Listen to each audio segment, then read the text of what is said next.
sebenarnya. Kenapa pihak Porpoint selalu memakai KC itu? Kenapa bukan WO lain? Padahal banyak WO, banyak lebih terkenal, terkeren, terpercaya, terdepan. Kenapa selalu KC? Pertama karena Besti Mbak Amanda bilang dan Ibu GM, walaupun dia seorang GM pendatang, tapi kalau ketemu tidak pernah yang namanya resmi-resmian, selalu mengedepankan hubungan emosional baik sesama vendor maupun klien, sehingga mereka tertarik untuk datang di setiap wedding expo yang kami selenggarakan. Itu yang kami selalu jaga. Untuk menarik pengunjung, saya memperdayakan teman-teman yang memang bisa membantu saya, terutama teman-teman selebgram. Saya berikan pekerjaan, mereka memberikan input dengan cara mempromosikan Porpoint. Tidak pernah merasa rugi memanggil teman-teman WO lainnya. Saya tidak pernah menganggap mereka kompetitor. Itu yang selalu saya jaga.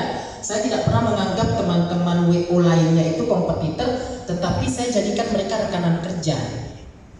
Banyak yang tahu cara saya, teman-teman WO lain, ketika saya mendapatkan job lebih dari seperti biasanya, misalkan tanggal 10 saya dapat 5, saya tak boleh begitu. Intinya kuncinya, kita sebagai umat yang beragama, agama apapun, rezeki itu sudah diatur. Jadi jangan jauh-jauh di pasar terong, penjual lombok A, B, C berjejer. Iya kan? Kalau kita mengambil prinsip seperti itu, insya Allah seperti yang saya katakan tadi, di Wedding Expo 2022 kemarin Januari, saya pribadi sendiri dan teman-teman hotel tidak geser di kota Makassar itu, alhamdulillah sudah tidak seperti dulu. Mereka selalu menyelenggarakan di hotel, termasuk di Porpoint.